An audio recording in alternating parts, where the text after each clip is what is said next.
Day trial.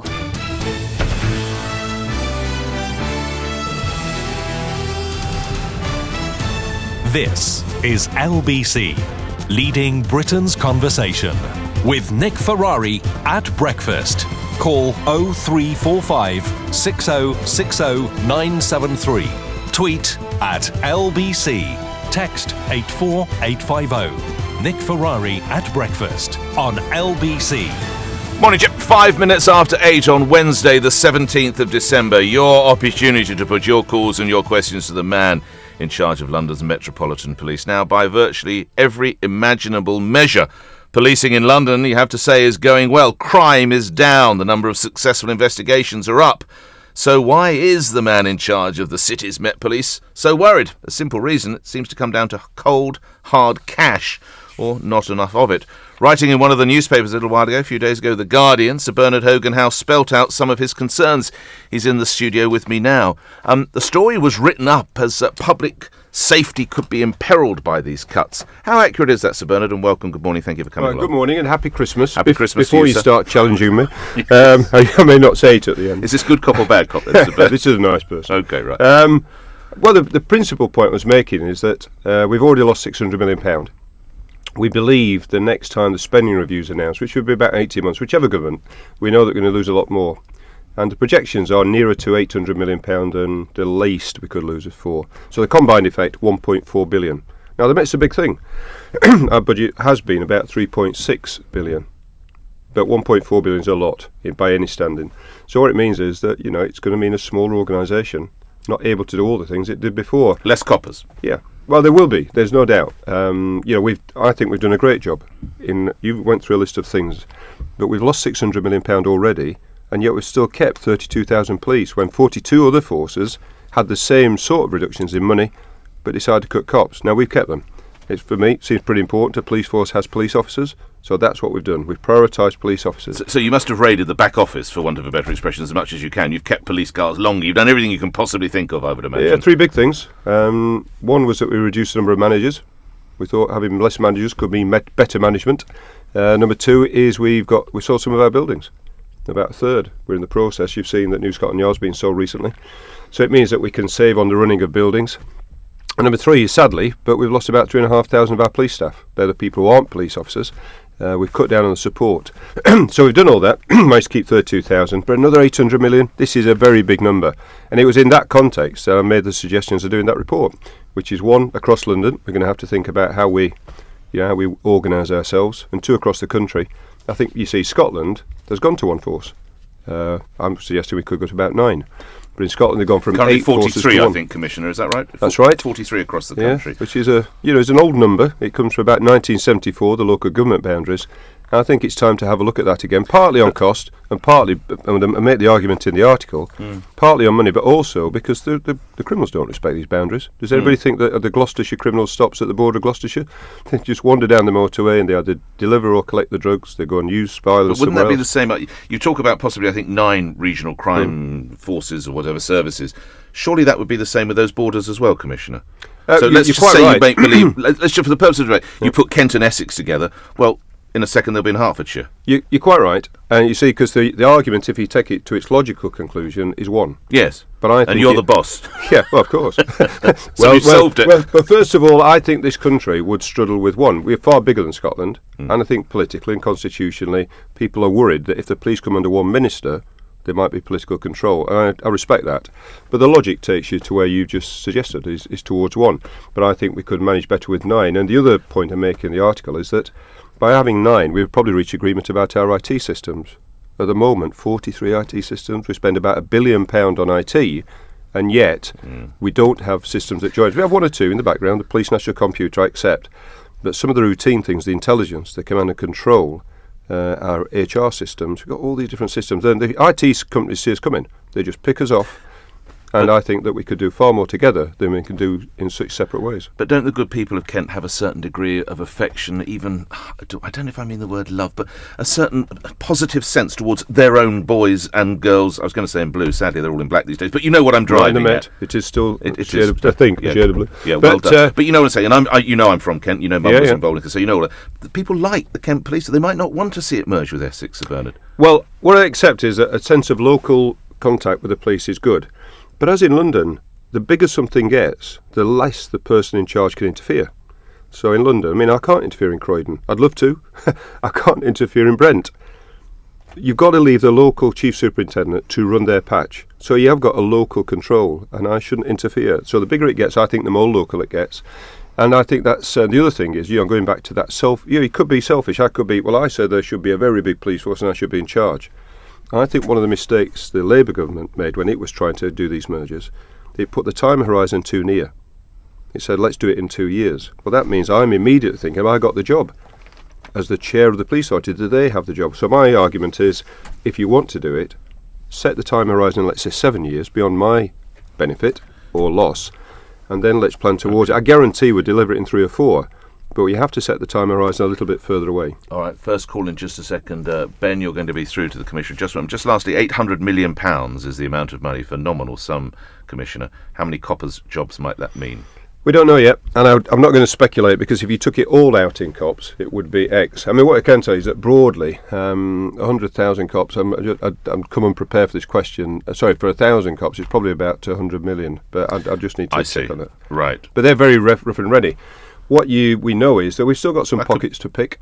That could be 8,000 police officers. Well, if they, yeah, but that means that if it's a bit like saying if we got rid of all our buildings, right, then it would be, it would be. Yes. You can't measure things just in cops. The point I've made is we can't speculate at this stage. It's going to be hundreds, though, isn't it, Commissioner? Certainly. I mean, it's going to be easily hundreds. Thousands. Yeah, I'm not going to go any further. You're tempting me into it, being a journalist, but I'm not going to speculate. My point is that I've made very clear we cannot keep the same numbers. No. I think it's idle to speculate until we know the exact amount, and we won't know the exact amount of money for a couple of years. 18 months.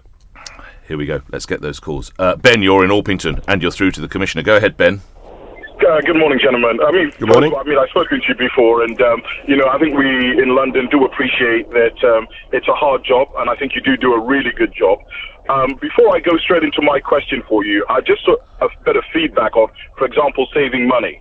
Yep. You guys, I believe, are spending about 1.5 million to 2 million on housing dangerous dogs, potentially building a premises. Which will probably cost you 1.5 to 2 million. Long term, could be used to house those dogs, and maybe even have that as an amnesty centre.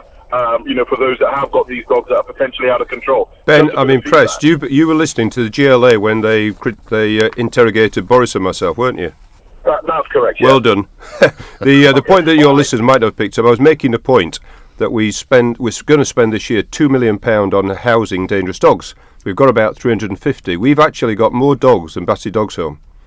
Battersea Dogs Home have got about 260. So these are dogs you seize, are they? These aren't your own dogs down at Bigham Hill? No, these are the dogs which are illegal. Known as attack dogs sometimes. Right. Well, they're the ones that are classed as dangerous. There are 4 types. I'm not for you, but the Japanese types. whatever. Pit bull, the Akita, the Argentinian Tosa, essentially pit bulls. Right. So we've got. So when we find them, we have to seize them. You've got more dogs than Dogs Home Battersea. Yep. Right. And it costs, and we can't recover the costs really from the people whose dogs they are. So we end up keeping them till the court cases. There's all potential for PI. The bottom line is we're spending nearly 2 million. I think last year 1.5 million. And as I explained, just one of the things that we spend lots of money on. Yes. Which the public would rightly say, well, hang on. Yes. You're looking after dogs. I worked it out. You could probably get a nice B&B in London for the money we're spending on our dogs. I'm going to check on that. But the bottom line is quite a lot of money. Anyway, I'm sorry, Ben, that may not have been your point. But Ben, to the question. I mean, the other point that I wanted to put across was, drugs. I was also sort of reading the stats that because the border agencies now are spending so much money on immigration issues that they are now lax in policing drugs that are coming into the country. What I'm trying to understand is this. There is, cocaine and heroin is so available. We have so many addicts. Why are we not tagging these addicts so they can lead us directly to the front doors of the people that are supplying them drugs? I think first of all, I mean, there is tagging of offenders at times if they're on bail, or it can be part of a condition as they come out of prison. But it's generally to make sure that they don't reoffend. I suppose it's certainly an interesting idea that I suppose we could think about. I suppose what you'd have to accept is, as you've just pointed out, there are a lot of people who are drug addicts, sadly. I think the task of actually following all of them would be problematic. So we tend to concentrate on the dealers, which is where obviously the people who are buying congregate. I just move to other calls. Ben, thank you. John is in Brixton. Johnny, go ahead. Good morning, Mr. Ferrari. Good morning, Commissioner, sir. Yeah, good morning, Johnny. Just phoning up. I spend quite a lot of time. I'm not from London originally. I spend quite a lot of time in London, and I spend quite a lot of time in the Westminster area. Over the last couple of years, to me, it's unbelievably frustrating. I've seen a medium-sized organised criminal network working quite overtly within Westminster, and absolutely nothing ever gets done. It is, to me, I used to work in an industry where it has developed my skill a bit to spot, we'll say, a wrong type of person. But I see Westminster on a daily occurrence, a group of about 25 people, and they're there every single day. So what is your question, Johnny? And I want to know how, if these people are committing crime like this in a place which I think is should be a secure area. But Johnny, can you just help us? Where are you talking about? How can you guarantee that? I'm sorry, Johnny, I can't guarantee anything, so I don't know where you're talking about yet. What is it you're talking about? Right, I'm talking about a criminal network, and there's where precisely? In Westminster, right? They work on Westminster Bridge. Now I'm with you. Got it.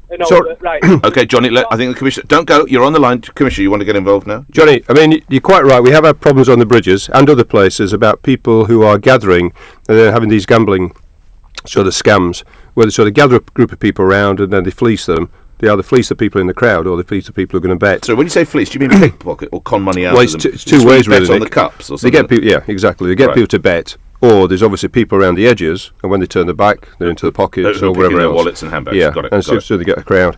So we have arrested an awful lot of them. It's quite a challenge to keep all of them moving. We do our best to do that. In fact, we've had operations where we've borrowed buses from TfL, and we arrive in the middle of the because otherwise they run. So we've arrived in buses, we've arrived in vans and locked them up. They keep coming back. We do our best to keep them on the move. So we're not ignoring them, is my point. All right, thank you. Sorry, are these Eastern European gangs then? There are some that are, there's no doubt, but not all by any means. Some it has been a British gangs as well. Yeah, but you're quite right. There's been a predominance of people from an East European background. And of course, one of the things is, having moved them on, sometimes they'll go home, they'll disappear off to Paris, they'll disappear off to Holland. They've got a bit of a route that they do. So they're aware that we disrupt them and spot them, then we'll chuck them back to the hotels, and then they'll move on. But we are doing our best to make sure that we limit this. Well, I think everybody listening, just don't get involved. Just stay well away. But it's a natural thing, isn't it? You see something, you're intrigued, and then they've got you. It's like a good market stall. They got you, got your attention, they will speak and keep speaking. You think, this is just interesting for 5 minutes. Well, in that 5 minutes, you might lose your wallet. Yeah, or your purse or whatever else. Thank you. Thank you for that. Sheila, you're going to be on in a second. Let's go do some emails. Neil in Harrow. How many terror plots have the Met foiled in the past 6 months, and have you enough resources to deal with them? In terms of plots over this last 4 months, really, it's probably 5. We've arrested, I think it's about 35 people. Have we got enough resources? Well, we've asked the government for more help. We've talked right at the beginning about the fact we are losing money, but in this area we've got to invest. So we've asked for around £50 million across the country, and we're waiting for an answer on that. We need it. It's very clear that this type of operation, we call it burning the resources, but it means we use lots of people. And the two big challenges, obviously, we need to follow people. And number two is that we need to, when we arrest them, what we found is we're seizing huge amounts of digital evidence, computers, laptops, all the things we all have. And I think one of the operations, the last one, I think it took, one person had about 19 devices. Now you think that's ridiculous, but you think how many devices you got at home.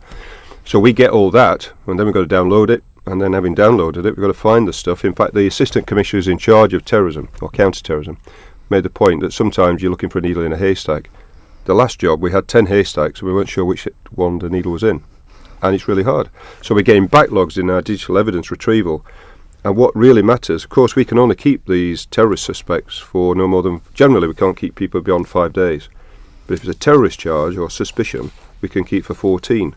The last couple of cases, we've got right to the wire. So we got to about 13 days. In fact, it's 13 and a half days. Another one, 12 days. And then we found the thing we needed to prove the charge. Had we not got that, we'd have had to release on bail. So for those reasons, we need some help. We've talked in the past about the number of people, British citizens, coming back from, it's believed, possibly fighting with ISIL or IS, whatever you want to call them. How is that number at the moment, Commissioner? Is that increasing, decreasing, staying the same, the number of people coming back? There's still people going out. It's difficult to be precise, but you're talking about possibly a handful of people a week. Not just from London, of course, you're talking about across the country. There's been a rise in the number of younger people over this last 12 months, people between the age of 16 and 18. We've had 15-year-olds, and we've seen a change as well in the sense that we've seen more young girls or women going. Sorry, you've had a 15-year-old boy or girl going? No, I think it's a girl. So it's and some have been intercepted, so we got them turned back from Turkey. But these are the ones we know about. Because bearing in mind, if you were going to Spain, you go off to Spain. You could go from Spain to Turkey to Syria. It's not hard. So we have to rely that when they leave, we've got intelligence, or just after they left, we know where they went. How many every month? Well, we think something of the order of, say, about a handful a week across the country. Now, that doesn't sound much, 4 or 5. No. But over a year, that's 250, yeah. So the numbers are significant. And, of course, there's still people coming back. So if you remember, the figures we've talked about publicly are about 550 went. We think about half came back. And they're the ones generally who got involved in humanitarian work. They stayed for a limited time, and then they came home. The ones who are getting involved in the fighting haven't come home, and our concern is when they do, that we see the sort of violence we've seen in Syria and Iraq, which none of us want to see.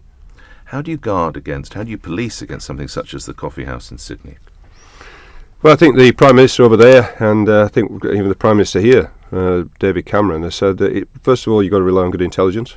If you've got dangerous people, you try and lock them up before they're going to hurt you. Have we got people in Britain as dangerous as that man was in Australia? There will be, there's no doubt. I mean, you look at what happened to Lee Rigby.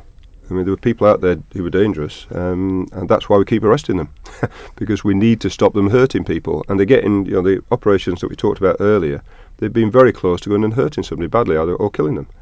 So they are a threat, but we're trying to... weeks? Yeah, very, very close.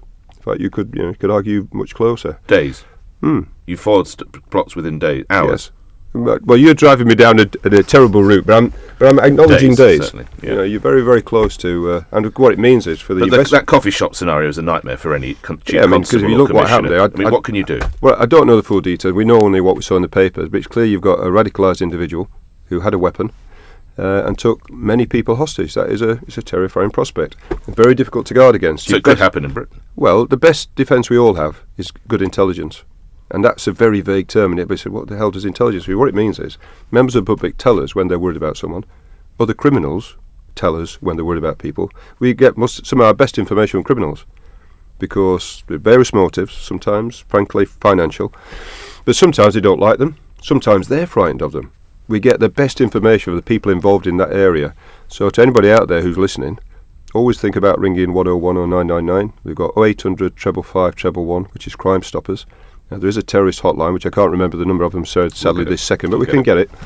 You can ring, in confidence and anonymously if necessary. Tell us if you're worried about something. One of the things, remember there's 7/7 bombers? And one of the things that we discovered afterwards, because you remember they came from the north? Yes. And after being convicted, what became clear when the investigator around the house where they made the bombs was 2 things were apparent. These were men of Asian appearance. They had black hair and people had noticed that their hair had got bleached. And that's quite unusual for somebody, with that background. Yeah. And that was because of the gas that was coming from the mixture, which was affecting their hair. And secondly, when you looked outside the building, you saw that the vegetation had been bleached. It had gone brown in an odd pattern. Bushes go different colours for various reasons. To put those 2 things together, that's quite a interesting mix. Yes. Now, of course, nobody had reported that, because why would you? It's just an odd thing, isn't it? Suddenly his hair colour's changed. Yeah. Is he changed his hair colour? But those things, that's the type of thing. When something unusual happens, if you know someone and you see unusual behaviour and you worry, that's when we can be worried too. And if you're wrong, then let us just check it out, and then we'll find out you're wrong. But we do encourage people to tell us whatever they've got. And they say, even if somebody's involved in the criminal networks or involved in the terrorist networks and you're worried about people, tell us, because they need sorting out. The anti-terror hotline, the Commissioner said, is 0800 789 321. If you see or hear anything that could be terror-related, trust your instincts, call the anti-terrorist hotline, 0800 789 321. 1. Sheila's in Leighton. You're through to Sir Bernard Hogan-Howe. Hello, Nick. Hello, Commissioner. Good morning, Sheila. Isn't it time, Commissioner, that we now stop spending fortunes guarding minor royals? Also, two other things I want to mention. The vast building that's been sold off Scotland Yard, surely to God some of that money could be put in policing the streets. And the other thing is, what about the huge millions that's being spent looking for Madeleine McCann? God forbid this poor child now. Surely, there's no hope of finding her. And why are we still spending millions, Okay, we need police here in our streets, Commissioner. Okay, well, I think in each area there's hope. In terms of Madeleine McCann, I mean, first of all, I genuinely think if you just try and imagine, as we all are doing, how those parents feel, they want certainty. Is the child alive, or sadly they're not alive? So we're doing our best to help with that. I think that's a good thing to do. I think it's hard to criticise that. Does it ever reach a cut-off point, Commissioner? We might do. We may well do. What would you can't go forever. Presumably the decision will cross your desks. You would have to... Yeah, we will talk about it. I mean, there's an investigator there. That's their role, and the investigator's just changing. But obviously, they've got to give us advice about what to do. How much has it cost to date, the Madeleine? Offhand, I don't know. But this lady, Sheila's right. It's millions. I think it's about 3 or 4 million a year. I think it's quite a lot. I think it's 10 in total. Isn't it will be over the 2-year period. So it's certainly a lot of money. Commit £5 million to looking for this little girl. It is, but I'd stand by what I said, which is that I think it's a good thing to do. I think whether it was your child or it was anybody's child, you'd want to... You'd do the same for any child. Yeah, I mean, the McCanns are an ordinary family. They're nothing... I mean, they're both doctors, but they're not special people in any sense. But they have got that horrible thing. They lost their daughter. And it seems to me that, that we need to help them as best we can. It's complicated by being in another country, which is accounting for some of the costs you've described. But I don't think we should give up hope on it. And certainly we'll do our best to help them. I think in terms of the second point, which is about the minor royals, you might be reassured, Sheila, there is a Home Office committee. It's called RAVEC. What it basically does is works out who should be protected and to what extent. And when they've calculated that, we get some money to do it. So we only protect the people that the government says needs that sort of protection. And over the last few years, that level of protection of various people, it's been in the press, has been reduced. So it's been accommodated according to the threat. So I hope you'll be reassured that on the whole, it is coming down rather than going up. And then finally, in terms of the sale of New Scotland Yard, that's exactly what we're going to do with the money.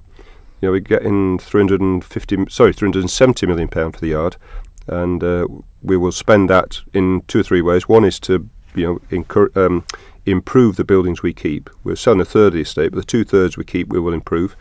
We're improving our IT. And thirdly, if it takes 5 to 7 years for public finances to turn round, which is what we're told, we'll use it to damp the bad years and make sure that we don't suffer the worst of our problems. So we are investing that in policing. In fact, if anybody else has got their eyes on it, from education, health, to anybody else, they can take it off because it's taken quite a lot of pain for everybody, politically and police-wise, to close some of these police stations. It's got to go into policing. Thanks, Sheila. Jan's in Gravesend. Go ahead, Jan. Hello there. Good morning, Jan. Morning. It's a quick question, but quite a lengthy one, really. It's the PCSOs. My son-in-law is a PCSO. Does very well. They love him to bits, but he can't get in the police force. He's tried 3 times to apply, and they've turned him down. Yet they're still not employing him, not paying him. They employ him, but don't pay him to work. And he does long hours in quite difficult situations in London, from Greenwich. I'm not mentioning any names. We have emailed you, but got no reply. Jan, I'm not quite sure. I'm surprised you got no reply because I look at all my emails and letters and I reply, so I'm surprised. But if you try again... No, you said you'd look into it. So I did reply. Nothing has come back. Nothing. Right. Well, I'll pursue that. We'll get some details. So you've had an initial reply from the Commissioner, but subsequent follow-up, just to make it clear for the listener. Okay, well, I will check on that for you. Stay on the line and we'll take your details. Sorry, Sir Bernard, go on. John, I'm not quite sure. You said we're not paying him. What is the problem? Is it that we're not recruiting him? No, you don't pay. You're not recruiting him. He's right, been 3 times and got turned down. Well, why does he deserve to be a police officer? Well, there's lots of people want to be police officers, but why does your son deserve it more than other people? What do you mean? Well, why should we employ him, not other people who want to be police officers? Well, you're employing him as a PCSO. He does the same sort of job. He goes out with the Met. No, I get that, but not everybody who's no, I understand, Jan, but not everybody who's a CSO will be a police officer or ready to be. They made him up to a sergeant in charge of 20 blokes at one point. We don't have any. He worked weekends. He was made up in charge of people. Jan, are you sure that he's not a special as well? I'm not sure on that. No. I'm not sure. But the point is, he's tried 3 times to look into this, and nothing's come back positive. Jan, the only thing I can say is that the fact that somebody applies often doesn't mean to say they are ready for it.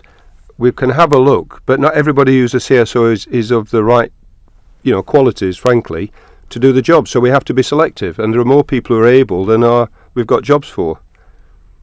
Thank you for that. A couple more. Jan, do stay on the line. We'll make sure that the details get passed to one of the Commissioner's team, and you've had one response. I sense you'll follow it up. A question from me, Commissioner. How comfortable are you with the use of police bail? There are currently some 70,000 people on police bail, and a recent study showed that virtually 6,000 in England and Wales have spent more than 6 months on pre-charge bail, some 3 years. This is too long, isn't it? Well, I think it's good to have a look at whether or not there should be a limit on bail. I agree. The thing I've tried to explain is that police bail can be a good thing, and also different cases require different time. Now, you can't see, listeners, the slim-down Nick Ferrari is frowning. How can it possibly be, quotes, a good thing, Sir Bernard? Well, because the first thing is you have to. The first question you have to decide is, when do you want to arrest? Okay. Now, if somebody hits somebody in the street, fairly straightforward, you lock them up straight away. But if you start accumulating evidence, but you've got let's say you've got some suspicion, somebody reports a child's being sexually molested, are you going to wait 6 weeks to get all the evidence, or are you going to arrest straight away?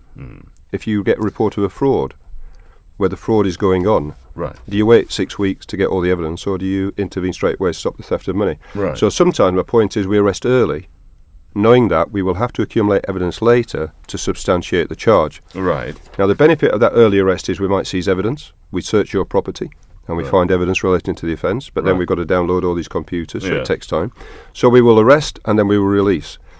In most cases, and I can't remember the percentage, it's probably 90-odd%, within a few weeks you will then be charged, or you'll be, there'll be no further action. Some people have been on bail for 3 years, Commissioner. Well, 3 years, I agree, does sound a huge amount, but I was just going to go on what to do say... you mean it does sound a huge amount? Well, it 3 does, years where you might have your passport taken away, your computers taken away, even your bank account suspended, your mobile phones are gone, you can't get a bank loan, you can't move house. I understand 3 years. Well, you see, don't forget at this beginning, I said justice? I think a reasonable thing to do would be to look at whether there should be a limit. Right. First of all, what would that limit be, Commissioner? I'm not going to speculate, but I mean, you could imagine somebody saying a year being not reasonable, because what we can do, if it's a big fraud, you've got to get lots of information before you put to the fraudster, we've got all this, because they're not going to admit it. So you're going to have to prove pattern. If you've got obscene images of children on a computer, it's got to be downloaded, it's got to be put to them, so you've got to get all this information together. Again, they won't admit it, so you're going to have to prove it. So I think bail can be a good thing. Secondly, if you're on police bail, we can put conditions on it. So we said to you, well, we don't want you to contact the witnesses. We want you to live somewhere else because you might assault someone. But sometimes it's for 3 years people have 3 years, I agree, sounds excessive. The only final thing I would say is that, first of all, there is a possibility, even if somebody is on bail, they can be released from bail. It doesn't stop the investigation. You don't have to bail somebody. So you could say to them, I tell you what, I'll release you from your bail. Don't worry about the bail, but I'm still going to investigate you. I'm not going to stop investigating. Right. So the threat will still be there, but it won't be bail. On the subject of investigations and money, and you've made a very strong case for how difficult and how tough you have to be with cash, your Scotland Yard has run 11 linked operations since it's launched its inquiry into hacking in 2011. So far, that's cost in the region of £34 million. Your teams have arrested 210 people and interviewed others under caution, 63 of whom are journalists. Of those 63, 28 are awaiting trial, 19 have been cleared, 3 have been found not guilty, 6 remain on police bail. So 22 out of 63, that's about a third. Is that a good strike rate for the journalists? Well, as you pointed out, there's another 28 who are charged and awaiting trial. Yes, so that's and quite I would ask you to prejudice those, yes. No. But my point being that these are... as 19 cleared, told they'd face no further action. I think it's NFA, isn't it? It's known as in the trade. 3 found not guilty. A lot of people lifted, Sir Bernard. Yeah, and I think justifiably so. The best test you've got is, first of all, can we get a charge? Remember, the police don't decide whether to charge someone, the Crown Prosecution Service do. So in all those cases you listed, clearly the Crown Prosecution Service decided that there was sufficient evidence, that's a test, to charge and put before a court. Now, the system we have in this country is a court decides whether there's guilt. And it's also decided, for some people it's decided they were not guilty, some quite infamous cases, but they've decided quite a lot that were guilty. And sadly for them, those people are now serving time in prison. So what it shows is, not only were they guilty, but the judiciary decided these were pretty serious breaches of the law. There are 5 convictions and 3 have been imprisoned. It's not just 5 convictions. I don't have the numbers in front of me, 63. Nick, sadly. But Right. it's not just 5 convictions. There are many more convictions. These are journalists I'm talking about. Just among the journalists, but right yeah. across the board. Yes, Because there are others. when you started, Yeah. you mentioned that number. But we come down to 63 journalists, 5 convictions, 3 serving time, 22 either cleared or no further action. But consider what we're dealing with here. That's a third. Yeah, Not a but- great strike rate, is it? Well, I think If actually... you're the manager of a No, soccer team. I'm not having that. You're fusing together, first of all, the successful convictions with those charged awaiting trial, and so therefore those are at least potential for some more of those to be convicted. The second thing is of the 200 you mentioned, that figure at the beginning. Yeah, 210. Let's just not forget, in there we're talking about people who were corrupted. We're talking about prison officers, we're talking about police officers, member of government, members of the army, who received money for giving information that they shouldn't have given. And often they've been paid that money by journalists who should have known better. Then we've got the cases which are to do with hacking. Now, at the end of the day, I don't think anybody's argued that breaching somebody's voicemail is the most heinous of crimes. But of course, the question was the conspiracy. Most heinous? Wasn't the most heinous. Wasn't. I'm sorry, I misheard you. Wasn't the most heinous. I was going to say. However, Right. for a newspaper to use we would hesitate to use that type of intrusive technique. But it does look, let's face it, as though some journalists resorted to it as first resort in cases in which there was no public interest but a lot of public prurience. You want to talk about misuse of power, Commissioner, respectfully. What about Reaper? And What about Reaper? And getting to journalists' notebooks and the Mail on Sunday's entire phone log. Isn't Well, of that a course- misuse? Well, in terms of information, of course, in the News International cases, we were provided with most of the information that we acted on by the organisation itself. Yes. So it wasn't us But prying into their records then. The second case I think is... you not you, people working for you, accessed the mobile phone records of the political reporter, didn't you? Well, if we go into the individual cases, first of all, just to say where we are for the public. So one is that there's a surveillance Is that commissioner... not a misuse, Commissioner? Nick, I'm going to have to finish this. So a surveillance commissioner is looking into whether the police across the country have at all misused their powers against journalists. And I think that's good to do that. Of course, journalists are no different to you or I. No. Well, you are a journalist. Yep. But if they commit crime, they're going to be investigated Yes. without fear or favour. And what we've got to work out is Using whether Reaper to get to a news desk's Yeah, but you see, phone one of the that's anti-terror, isn't it? Reaper. You see, that's one of the. That's what you know. That's a piece of nonsense. Ripper's got nothing to do with terrorism. There are 2 sections to the Ripper Act. Ripper is either collecting the key communications data. Who do you ring? When do you ring them? Where are you? That information is available regardless of the crime that you commit. That's under the Ripper Act. Then there's a higher test if we want to listen to your phone. That then is very serious crime, of which terrorism is one set. That's not being used against journalists. We're talking about the communications data. So Ripper's got nothing to do with counter-terrorism. Or that's thought about. I have to say, some national journalists have been at a dinner where they've thrown that out, and then you've challenged them and said, "Do you actually mean that?" Because you're talking nonsense, and they walk back. But so I think first of all we have to deal with the facts. Now the only final thing I would say is that I think that in fact a review of how this Act deals with journalists and their sources is wise. I think we'll probably see that in the case, we've only got one case, I think. We've got lots of cases in hacking, we just discussed, where we've got information because we've investigated crime, the corruption of public officials. We obviously in the Plebgate case, that's the one that we're being challenged about. But people might remember in Plebgate there were 2 inquiries. The first one after this incident was where we were trying to find the source of the leak, and we didn't use this sort of data to try and find out from a journalist. It was only later in the year, when it became a more serious issue, when it looked like it had been a conspiracy to remove a cabinet minister, that then it was used to try and find the source of that information. So that's when it was used against a journalist. Now we'll have to wait and see the outcome of the review, whether we believe that was appropriate and legal, and it has been checked by the courts. Okay. We're way over time. Just a quick sentence reaction to this. Scotland Yard has said the death of property tycoon Scott Young is not suspicious. This is, of course, the man who fell to his death, but it appears that he was possibly involved with various aspects of Russian financing, possibly even Russian mafia. You're absolutely confident nothing suspicious in Scott Young's death? Well, what we'll do with that is that we're going to, we got that going to the coroner's court. All the evidence will be presented to the coroner, and we'll see what the coroner says. How can you rule out as not suspicious in these circumstances? Well, it's something we do this every day. Fortunately... Property tycoons fall to their death and they're involved with Russian mafia? No. What we do every day is that we look at each case. What the hell's happening in London? We look at each case. We have less than 100 murders each year in London of 8.5 million people. It's a very safe place. But we are used to looking at the difference between a sudden death something that's unexpected, particularly if it's a younger person, or alternatively it's a suspicious death. So we're used to looking at that. We'll put all the information in front of the coroner. If the coroner's got any concerns at all, they're the best independent view you will get, because if they're not happy, they will tell us. And so therefore we will test that. But at the moment, that's where the information is going. On behalf of course, what I will say, Nick, yes, sir. If anybody out there has got any facts or information about this case, and they think it would be helpful if they think it shows it's suspicious, we would want to know. We're not predetermined to say that it's just going to be a coroner's inquest. Can I wish you and all the men and women who work with you a very merry and safe Christmas and a Happy New Year. Sir Bernard, thank you for coming on the show. Well, first of all, thanks for having me. Not at all. Happy Christmas to you and your listeners. I hope they have a great Christmas wherever they are, whether they're on their own or with somebody else. And of course, it's my opportunity to say to my officers, happy Christmas to them, because many of them will be working over the Christmas and New Year period. And you'll not believe this, but people get drunk over Christmas, and sometimes they misbehave. No. So I suspect it's going to be a pretty busy time. I love the people I lead, and I'm proud of them, but it can be a bit twitchy some nights. So it's my opportunity to say to them, thanks for this year. We've taken some hits the odd days, but as I say, we're not librarians. We do a pretty risky job. Where we get it wrong, you're going to ask me questions, yes, and I'll take that on the chin, and so will they. But I think we all should remember 90% of the time they're doing a difficult job in difficult circumstances at the wrong time of day, when we're all at home in bed and they're getting wet and cold, and I think they deserve our support. I promise I'll stay in Christmas Eve night. I'm duly warned. Commissioner of the Metropolitan Police, Sir Bernard Hogan-Howe, again to the men and women with thank you. You're listening to LBC. It's 20 minutes before 9.